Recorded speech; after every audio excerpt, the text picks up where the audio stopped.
Good morning. This is the first of a new series of daily briefings that I, George, or other members of the executive team will be doing every day. The purpose of doing this is we absolutely want you to know what the latest position is within the organisation, brief you as quickly as possible about new guidance that's coming through, but really more importantly, seek to reassure you that we are doing everything we can to put in plans to make sure you are safe when you work in these hospitals. I have to say that just looking around and speaking to staff, I'm really aware of the anxiety that the whole of this process is generating, and it's completely understandable. None of us have experience of working through a virus like this. We have relatives that we're worried about. We have colleagues that we're worried about. The schools are closing, although helpfully they will remain open for those in frontline work. But all of this just causes anxiety and concern, and I completely understand that. And we too feel that concern, but absolutely want to reassure you that we will do everything we can to reduce that anxiety and to keep you updated on everything that we know and all the plans that we're putting in to help to make this as best as possible for you and, of course, our patients. There are a number of things that have come out of conversations with staff recently that is providing a particular area of concern for them.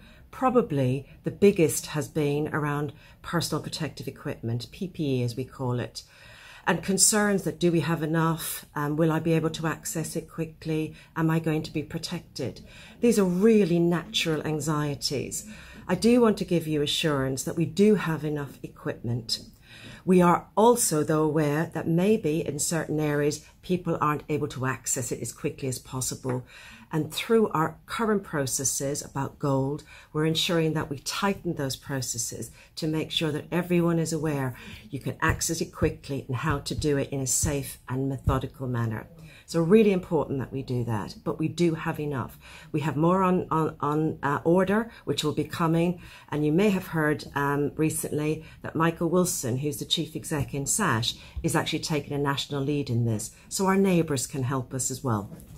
What we've also done is to be really clear on when and where to use the protective equipment. So we have issued guidance on how this will be, and indeed have made that easy to use by having it in a very visual and pictorial way.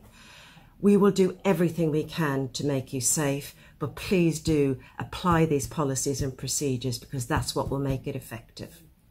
The second big issue of concern is, well, how are we going to deal with the numbers of predicted sick people coming into hospital?